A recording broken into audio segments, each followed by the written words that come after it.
This is a special edition of Macro Voices with hedge fund manager Eric Townsend, the premier financial podcast targeting professional finance, high net worth individuals, family offices, and other sophisticated investors. Now, for this special edition of Macro Voices, here's hedge fund manager Eric Townsend. Macro Voices Energy Week, Episode 7, was recorded on Wednesday, June 19th, 2019. I'm Eric Townsend. I'll be joined this week by Hedgeye Energy Markets Research Chief Joe McMonigle, author and consultant Anas Alhajji, and commercial broker Pat Hemsworth.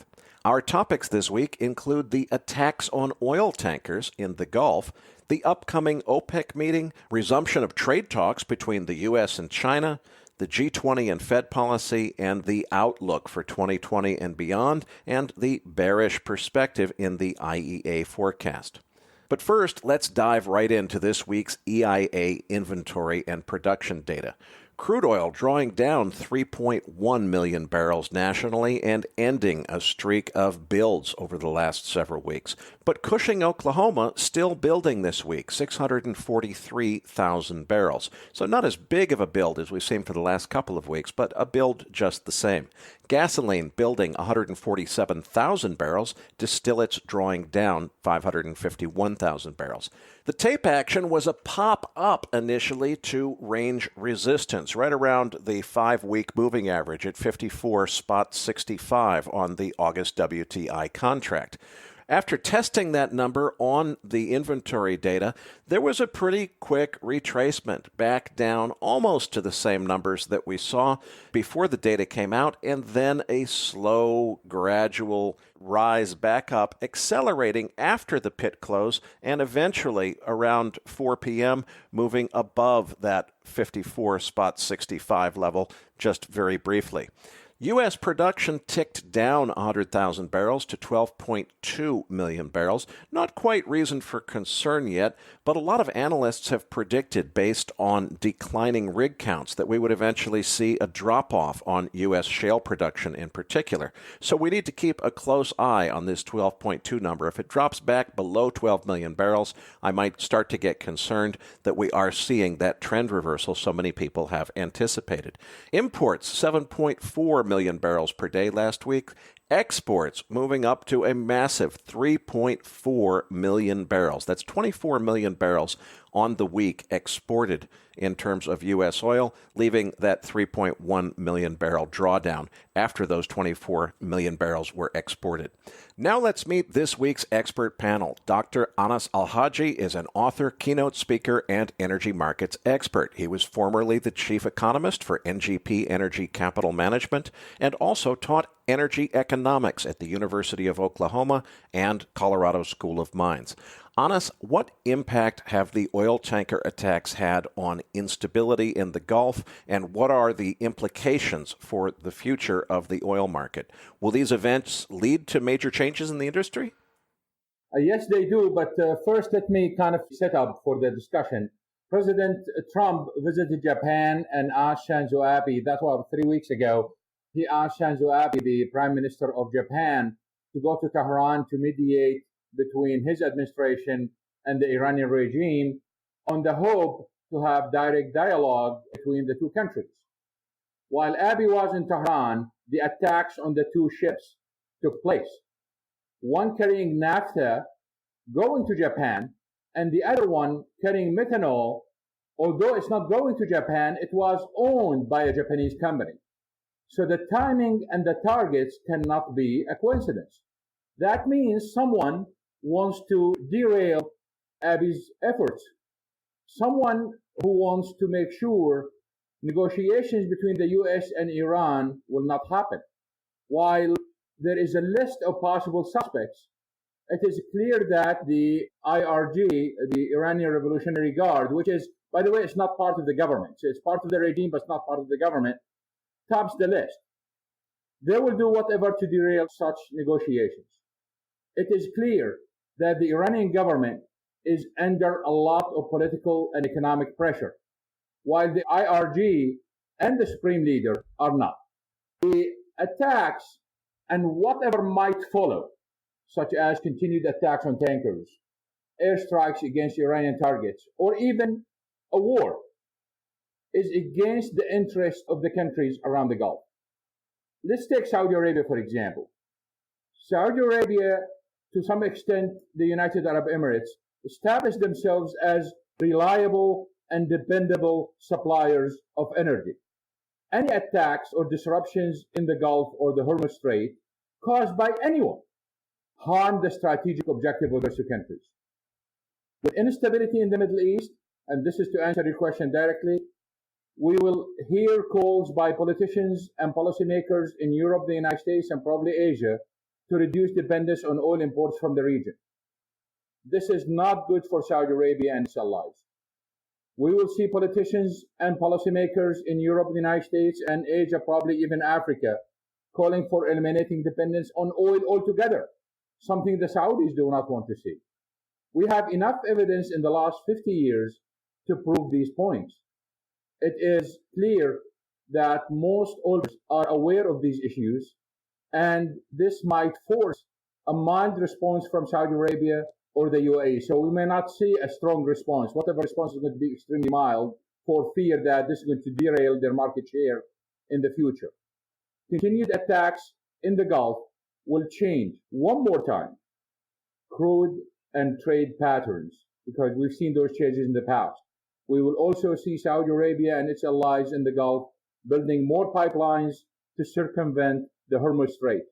Iraq and Qatar will get stuck with no pipelines. Iraq basically have to be aligned with the Gulf to get pipelines. Qatar LNG cannot go through pipelines. Finally, Eric, here is the problem. Expanding pipelines may not help, since the attacks happened outside the Gulf, and like in the Gulf of Oman or near Fujairah, and on the Saudi pipelines in the middle of the desert.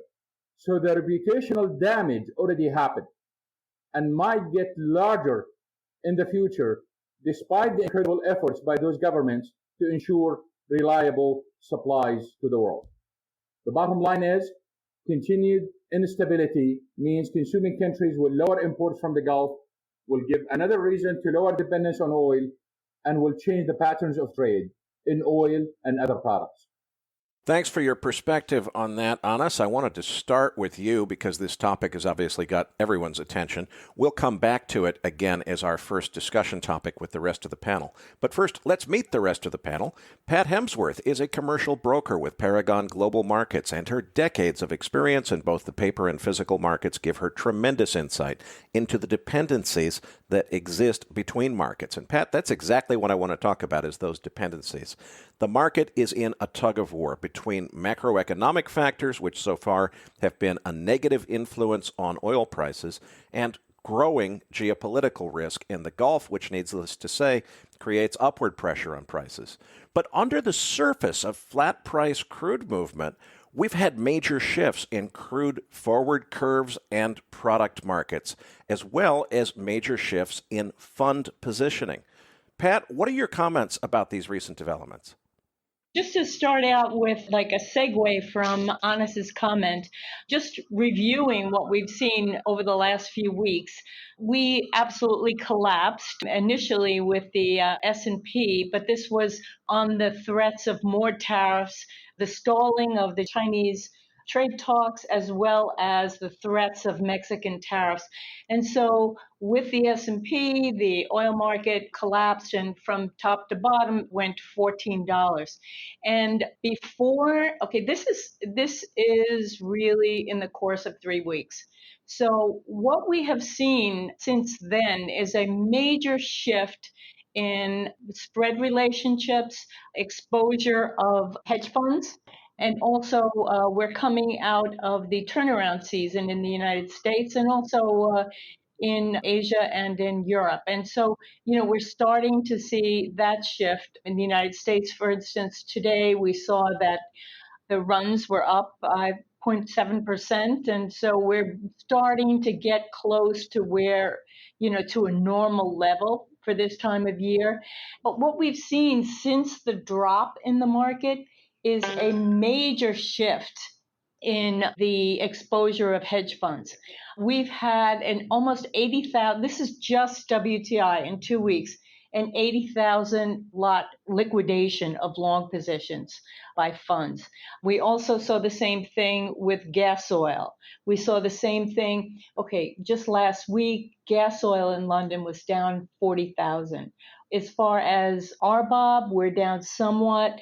In heating oil here, or ultra low sulfur diesel, funds are actually short right now, and they're building short positions. So we've had a major shift in market structure and also exposure of and involvement of hedge funds. Now, hedge funds have not completely liquidated their positions in commodities and gone away in a total risk-off position. They have taken their money and gone into gold and also into grains, but they have really significantly reduced exposure in commodities.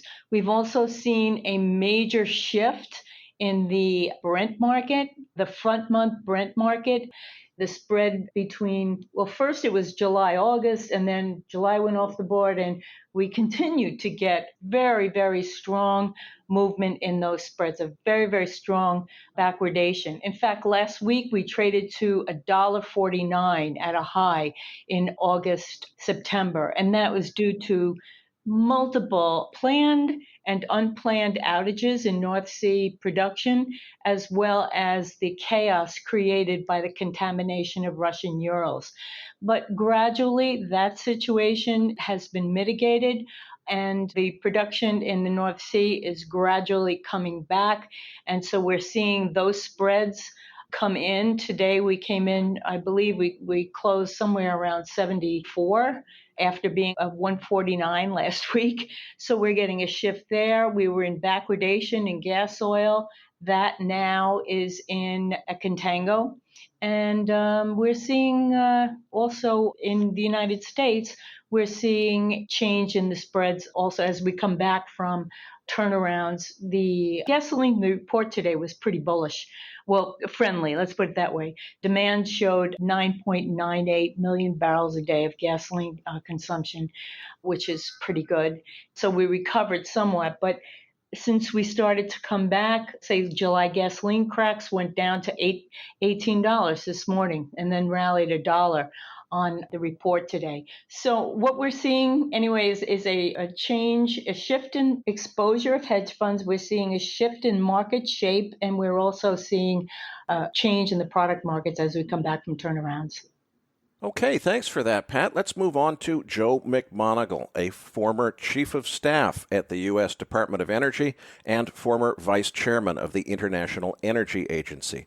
Joe regularly attends OPEC meetings, at least the ones where they can make up their mind what day the meeting is happening, and is a frequent commentator on oil markets for many major media outlets. Joe, we finally have confirmation, I think, that the meeting dates for OPEC will be July 1st and 2nd, after weeks of delay and indecision. As a OPEC watcher who attends the meetings personally and talks behind the scenes with various ministry officials, I'm wondering what you are expecting the outcome to be from this meeting. If OPEC can't seem to agree on a meeting date, are they going to be able to agree on production policy?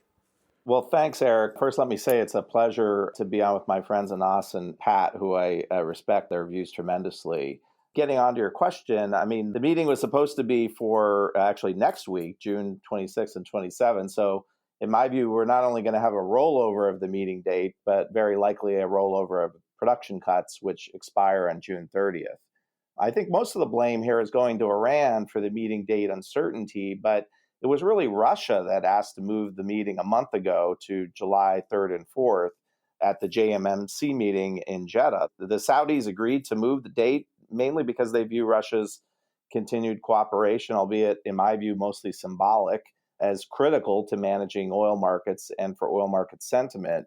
But Iran and other countries opposed moving the date, but ultimately Iran became the lone holdout, and then the focus went on them. Iran suggested moving the dates to mid-July, but a compromise was reached in the last 24 hours to have the dates on July 1st and 2nd. So while I think OPEC should have stuck with its original dates in late June and just told Russia to live with it, I blame most of the delay on busy schedules of ministers. And I'm not sure I really agree with some of the commentary that it hints of problems with OPEC unity.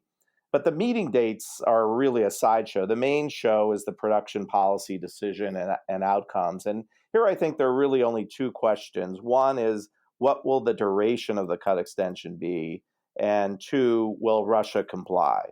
And I think both are interrelated. First, it looks like Russia has agreed to the rollover as a result of Saudi Minister Al-Falah's trip to Russia a couple weeks ago. One of the outcomes was an announcement of a Putin trip to Saudi Arabia in October.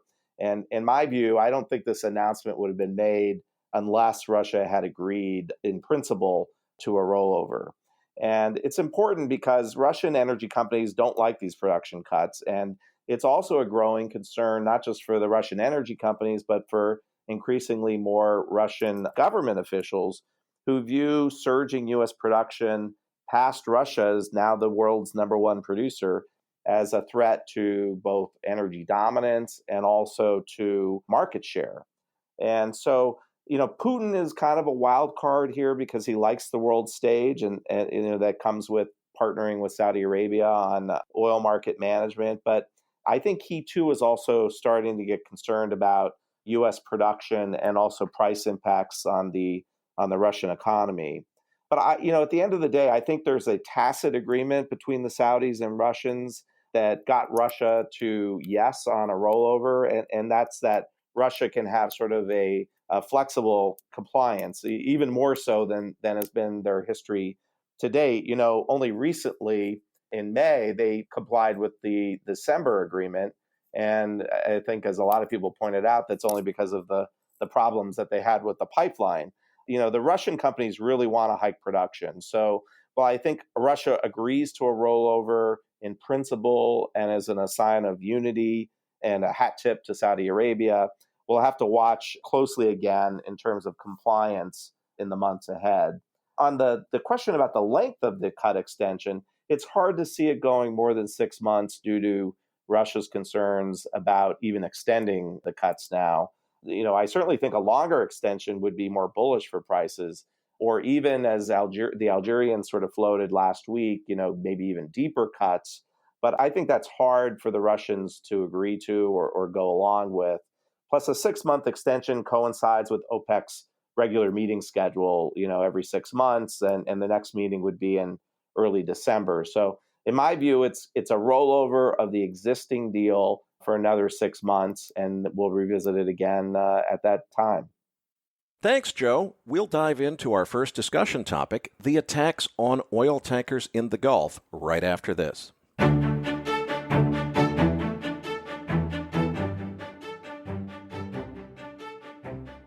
For our first major discussion topic this week, we're going to examine last week's attacks on 2 crude oil tankers near the Straits of Hormuz.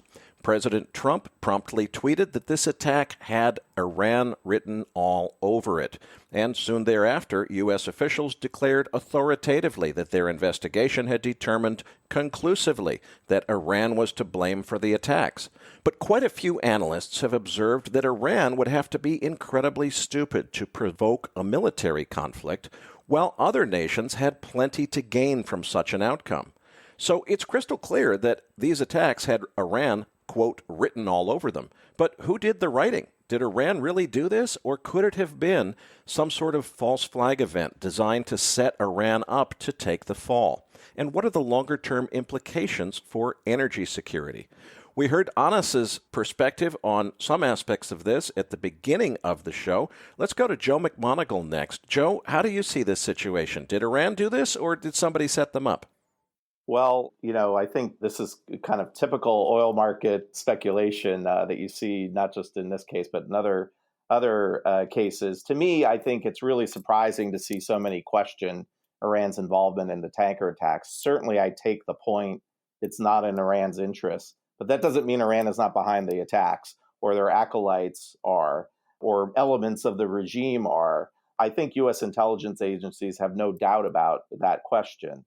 So why? I mean, U.S. sanctions are really starting to bite Iran as they see their customers fall one by one. This afternoon, the Wall Street Journal has an article about the Italian firm Eni rejecting a cargo of crude marketed as Iraqi crude that they determined the properties were too similar to Iranian crude. So, some of this black market stuff that the market has been speculating about, we're starting to see that now implicated. And so that shipment was just rejected. And I think you're going to see more of that as the U.S. starts to clamp down more and have not granted the waivers.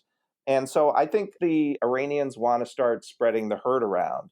And so while the U.S. has a maximum pressure policy for Iran, I think Iran has now decided it's going to create a maximum geopolitical chaos plan for the Gulf. And I think Iran thinks, number one, higher prices will hurt Trump politically and may even impact his decisions on increasing pressure or perhaps to revisit the waivers or some of the moves that they're doing with the military. But I think Iran's policy now is the U.S. policy on Iran is sort of standing alone from the price discussion. So ultimately, I think this, at least on the price component, I think that's a misjudgment on Iran's part. But I think they think if you create enough chaos in the region and sort of spread this herd around, it will influence U.S. policy and Trump's thinking, because they think, A, Trump has said repeatedly he doesn't want a war, and two, he doesn't want to see higher oil prices. So I think on the price point, they're kind of misunderstanding him. The war discussion is another thing, but I think there's other ways the U.S. can respond, and maybe the U.S. gets to test out some of their offensive cyber attack capabilities. But in any event, I think U.S. officials on the price discussion, the reason it's separate, I think, is because U.S. officials believe that there's a cushion now with spare capacity and also with record U.S. production to mitigate any price hikes. Thanks, Joe. Pat Hemsworth, what are you hearing with respect to all of the aftermath in the markets from the tanker attacks? Well, basically, my approach is to look at the price and to see how the market's reacting. And we did not rally very much. We did not even break the highs from the Sunday when the announcement of the Mexican tariffs would not happen. That went up to 54.84. We did not even break that. So the market collectively is not at this moment taking this terribly seriously. In fact, maybe it arrested what was looking like it might continue to go lower. But, I think at this moment, they're concerned, but I don't think that the market is registering a crisis. I may be wrong about that. I'm just looking at the market movement. Okay. And Anas, what are your reactions to what Joe and Pat have said? We heard a little bit from you. Well, I heard what Joe said about the supposedly to be a Nigerian oil and then an Iraqi oil and then an Iranian oil. That just won me a steak dinner, right? Joe and I, basically, we have this back and forth about ability of Iran to export oil in various ways, and this confirmed our previous discussions on this show that Iran has several games to play. Anyway, there are a couple of issues. The issue is, we heard about the tanker. This proves that Iran is able to export its crude, but it has problem with exporting naphtha on one side and its petroleum products on the other because of the Trump sanctions about 10 days ago. And what they had the naphtha tanker and the methanol tanker. So to me, it is really a clear message on this one, but we should remember that Iran government and Iranian regime are not one. We are not looking at a monolithic unit here. We have the government that is under massive political and economic pressure. They basically are enjoying their lives as if there is nothing. They get all the money, they get all the businesses, they get everything. So, like Joe said, it is elements of the regime that did that to make sure that those negotiations and the Japanese efforts basically to set up some sort of direct negotiations between the US and Iran will not happen. Here is why it cannot be other countries. It cannot be other countries for a simple reason. The area where those tankers in the international water boundaries of Iran. So Iran basically got stuck here. Either they will say that they have no control of their waters and other foreign agents basically are in it, or they are defending the Gulf They are defending the Hormuz Strait, and therefore there are no foreign agents. So they cannot have it both ways. Joe, what are your reactions to Anas's comments? Yeah, I mean, I agree with actually with both Anas and Pat said. I'd agree with Pat. The market has really yawned about these tanker attacks, and I think right now the market's sort of weighing a contest between concerns about the global economy and concerns about geopolitical risk. And right now, the global economy, mainly fueled by this U.S.-China trade issue, is winning the day right now.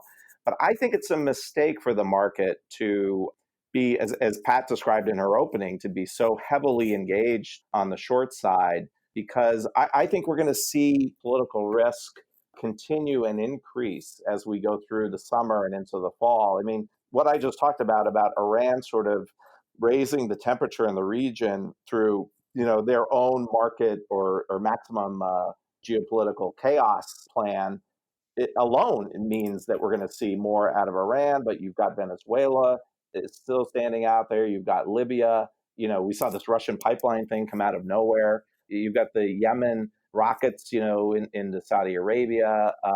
So I think we're going to see more of this. It's almost going to be like a geopolitical risk whack-a-mole. So I think the market better get ready and fasten its seatbelts, because I think at least we're going to see some equilibrium, at least with the global economy concerns. And we'll have to see, what happens on the trade talks. Obviously, that changes the dynamic tremendously. But I really see geopolitics not just not going away, but also increasing.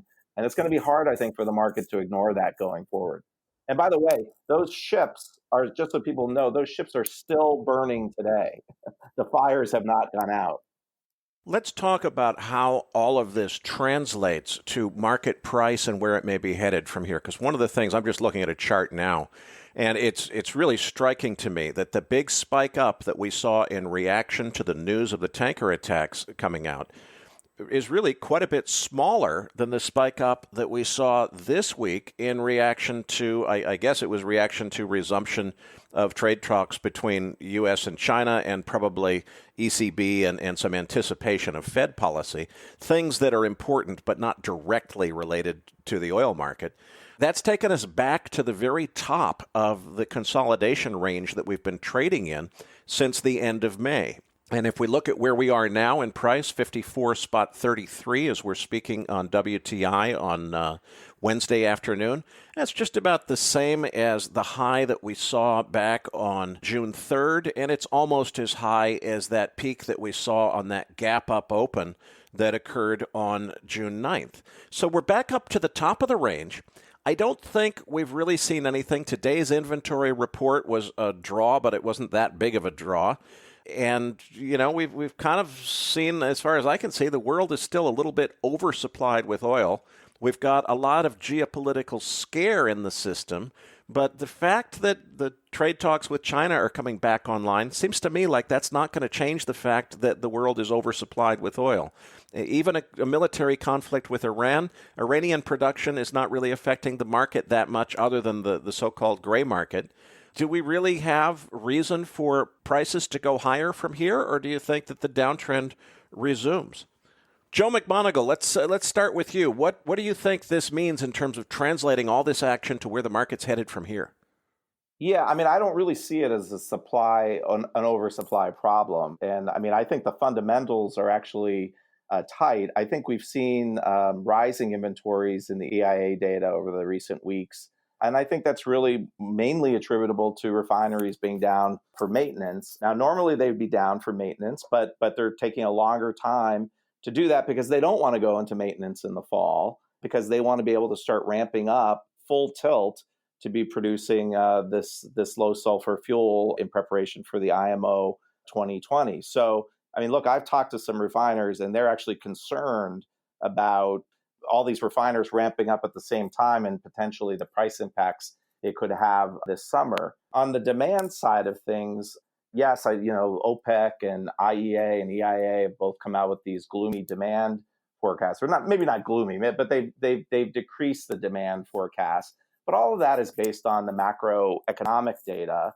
Whereas in the EIA data today that was pointed out by some of our friends at EIA, the gasoline demand last month was the highest in a year since last August. So the actual numbers, which is really based on U.S. customs data, is quite strong. So I don't know that I would agree with the demand forecast. And then lastly, I think you've got to look at what Saudi's doing. I mean, Saudi Arabia's production is down by more than 1 million barrels a day from the fourth quarter of last year when we saw prices crash. The market's sort of yawning at that. I think and it's only because this trade issue is really winning the day in terms of the market narrative. But I think fundamentals are very much pointing towards a tighter physical crude market. And, I don't know that that's going to go away anytime soon unless we have some kind of total breakdown in these trade talks. And just for the benefit of any listeners who may not be familiar with Joe's reference to IMO 2020, we discussed that topic at some length in episode number 1 of Energy Week.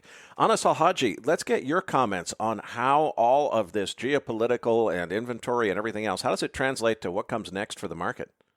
Well, Eric, if we feet and look down, we have an issue to look at, because if we look at inventories on one side and spare capacity on the time series, where we have inventories and capacity that is larger than disruptions.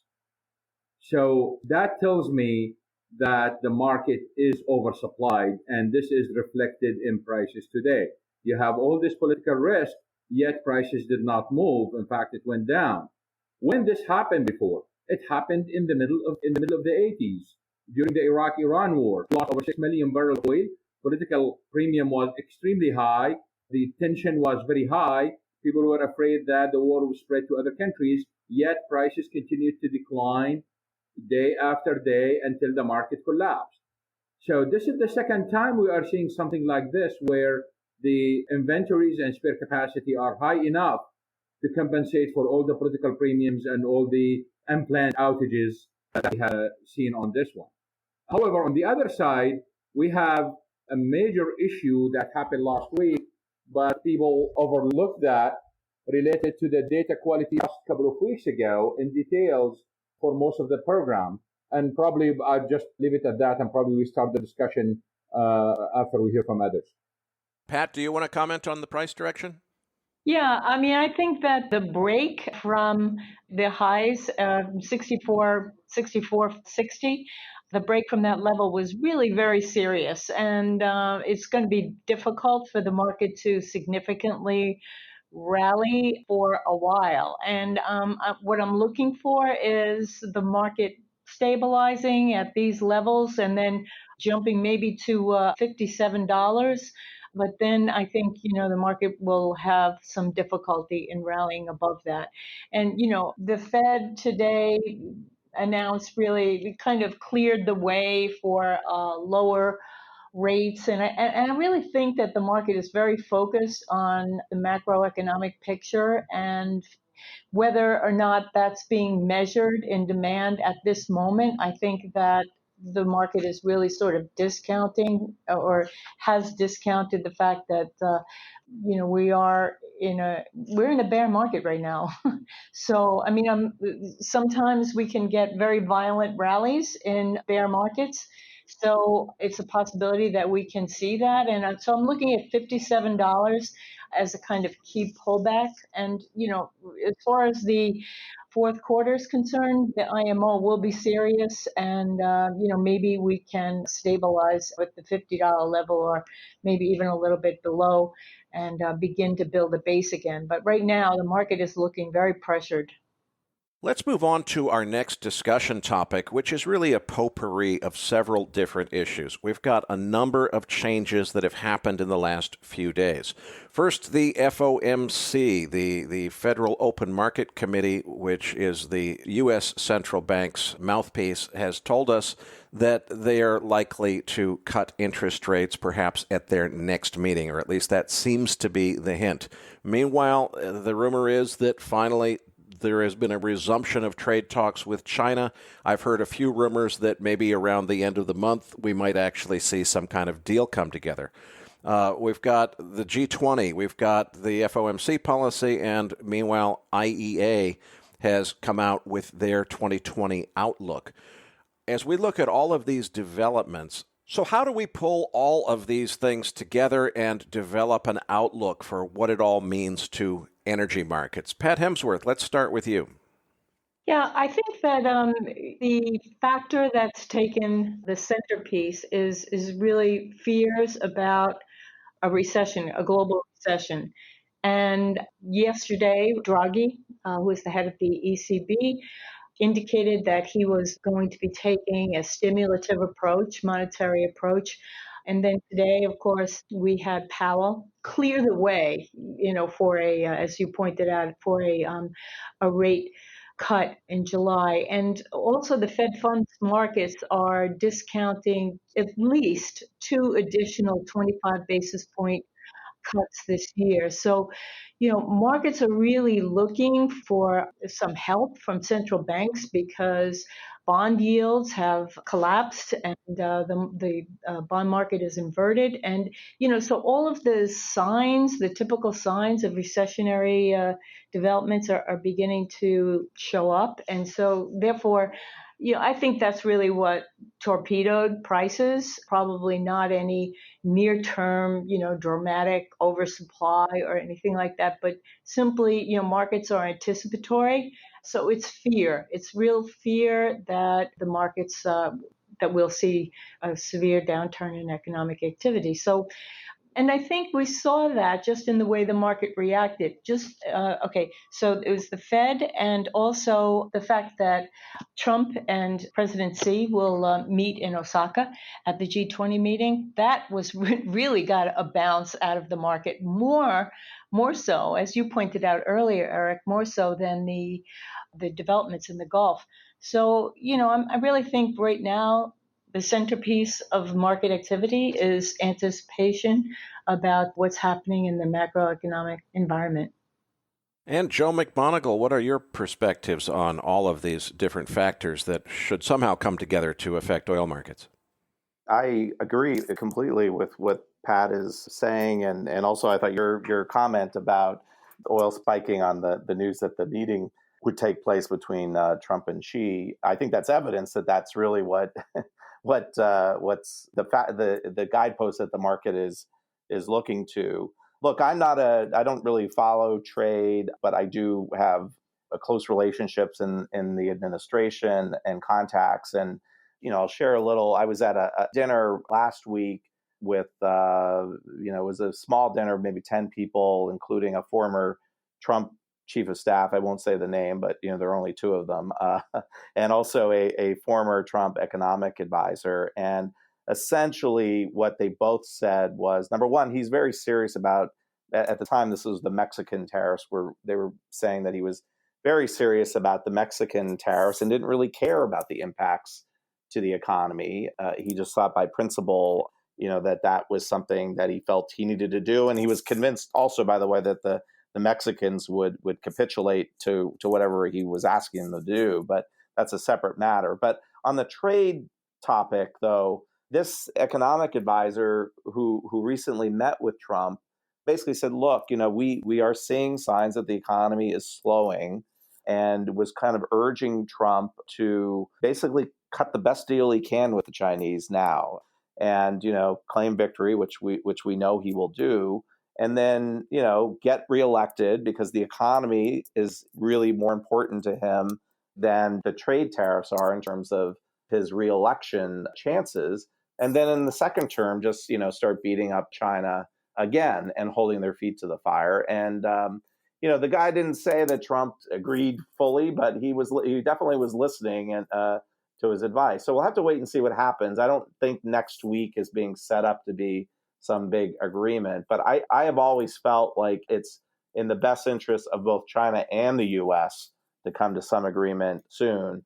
And I don't think you can really time this, to be next year. I mean, I think once the economy takes a nosedive on these fears, as Pat said, I think it'll be very hard to recover from that. So I think the pressure is on both China and the U.S. to come to some kind of an agreement. And Anas Alhajji, how do you assimilate all these different factors together? Well, I am going to be very brief here. First of all, I think there is a lot of pressure on China too. as you heard from my colleagues. I just want to mention something about the agreement. All they want, they lowered the bar so much that any agreement, basically, they want any sort of agreement. For example, an agreement not to raise tariffs anymore. It's not necessarily a final agreement to reduce anything. So most likely, like Joe said, we are going to have an agreement at the end of June, but it's kind of very mediocre agreement, but it's enough to be kind of to help the market a little bit. Reaching a deal, generally speaking, is bullish. As they negotiate more and more and they lower tariffs is going to be more bullish for oil. Flat or lower interest rates basically is bullish. The IEA forecast for 2020 is bearish, and I think they are completely wrong and off on this one. And there are many reasons why they are wrong. But let me give you just one example. I'm going to talk about the EIA. I'm not talking about the IEA right now, but the criticism is to the IEA. The EIA this week released the drilling productivity report. It is very clear that the EIA has been quietly revising down shale production in previous months in some place. For example, in the Caribbean, the sum of downward revisions for the first 4 months of the year, get this number, 484,000 barrels daily, almost 500,000 daily revision, downward revision. So all those high numbers that the media was going crazy with basically are not founded. For April, earlier estimates basically overestimated production by 112,000. In March, by 130,000 barrels a day. In the Eagle Ford, the sum of the downward revisions in the Eagle Ford alone in the first 4 months of the year is 192,000 barrels a day. April's Eagle Ford production is 57,000 barrels a day lower than earlier estimates. So you sum them up. Just in Texas, the downward revision is 700,000. So all those forecasts about this massive increase in shale that the IEA is talking about in 2020, already been proven by the EIA, is not going to be correct. And I'll just throw in my own comments on this topic. I think that we are headed towards some kind of China-U.S. deal. I don't know what it will look like. It may not be the one that everybody wanted, but I think both leaders have more to gain by coming to some kind of deal than not coming to one. So I think something will happen. I also think that it's very likely that we'll see a 50 basis point cut from the Fed, probably at the July meeting. Both of those things ought to help oil prices, but I don't think for very long. Maybe that's what gets us back to that $57 number that Pat talked about. I think once we're there, I'm with Pat on the resumption of the bear market if the inventory numbers continue to show this trend toward builds on inventory. And of course, that's a very big if. Time will tell. In any event, listeners, we need your help putting the word out that there's a new podcast in town and that we intend to become the definitive weekly information source for energy traders, investors, and others interested in energy markets. You can subscribe to Macro Voices on iTunes or at macrovoices.com. And you'll also gain access to our Thursday night podcast, which has a much more general macroeconomic focus. We're also looking for sponsors so that we can keep all of our Macro Voices content free to the listener. To save time here on the podcast, I've prepared a detailed video explaining the opportunity for sponsoring Energy Week and other Macro Voices content. You can find the video at macrovoices.com/sponsor info.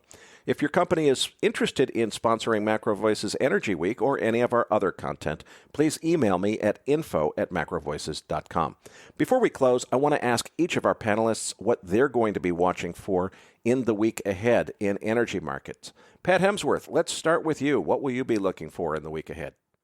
I'm going to be looking at price action. Also, I'm going to be watching the crack spreads.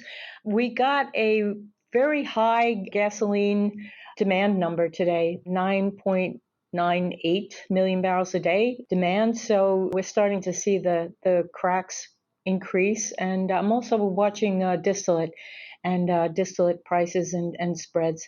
And also I want to see what the funds are going to be doing. And, I'm kind of wanting to see a rally, but we'll see. I'm just monitoring price action at this point. Joe McMonigle, what are you watching for in the weeks ahead? Yeah, so next week we have the G20 meeting, and because of everything we talked about and stressed today about the macro factors really impacting oil more than fundamentals, I think that's going to be crucial, and any kind of smoke signals that we get out of, the China-US meeting, I think will be important. Also, next week, Iran has now said that they're going to sort of pierce the JCPOA, Iran nuclear agreement, by sort of increasing their enrichment of uranium. And so, for the first time since the U.S. walked away from the agreement, Iran is now going to be violating at least what they agreed to with the EU. And so the question is, what does Europe do now? What does the EU do? There's a lot of, talks between, I think today there was a call or a meeting between the EU foreign minister and Secretary Pompeo. I think you're going to see those talks continue, but that'll definitely have an impact on oil markets. And then, of course, we'll have a lot of statements leading up to the OPEC meeting next week. The meeting is early the following week, so we'll start to see lots of interviews with ministers that may start to float some trial balloons on different topics. So that'll be what I'll be paying attention to next week. And Dr. Anas Alhajji, what will you be watching for in the week ahead? Well, of course, like what Joe said, basically the G20 and, of course, all the OPEC minister statements before the official meeting in early July. I'm also watching how the opposition in Canada basically are positioning themselves to oppose the Trans Mountain pipeline that the federal government just approved yesterday. I think this is really big news either way, and this is going to change the trade landscape in North America if it is built. And before we let this week's panel go, I'd like to ask each of you to please tell our listeners where they can follow your work and learn more about what you do. Joe McMonigle, let's start with you at Hedgeye, sir. Yeah, so hedgeye.com, you can see excerpts of my notes. And of course, I'm a prolific tweeter and follower and retweeter of Anas and Pat. So you can follow me at Joe McMonigle. And just if I could give the podcast a plug from a tech standpoint, if you like the podcast, make sure you give us a rating. That'll actually affect the Apple algorithms and where they place the podcast when you start searching. So just a little plug for the tech aspect of the podcast. Well, thanks, Joe. I should have mentioned that too. And listeners, rating and reviewing us on iTunes is so important in terms of getting recognition that helps us to gain the attention we need to bring you even more fantastic content. So please do help us in that regard. Dr. Anas Alhajji, please tell us how our listeners can follow your work. Let me make this statement here that I've been on Twitter for 33 months, and I reached 33,353, and I was born on 3/3. You can follow me on Twitter at Anas Alhajji, ANASALHAJJI. And you can check my articles and comments on my website, anasalhajji.com. And Pat Hemsworth, what's your Twitter handle, and how can our listeners find out about the newsletter that you write every single day? I'm on Twitter, and I'm fairly active on it, tweeting about what's going on in the market, and also sharing things that I think are relevant and interesting. But so I'm at P. Hemsworth. That is my handle. And also for clients, I write a daily market recap, which I send out in the morning. I'm happy to send it to any one of your listeners who wants it. I'm at P. Hemsworth at ParagonGlobalMarkets.com. So if your listeners send me an email and tell me what their interest is in energy, I'll be happy to add them to my list. Fantastic. Well, thanks to all of our panelists for another excellent show. For the Macro Voices Podcast Network, I'm Eric Townsend. See you next week, everybody.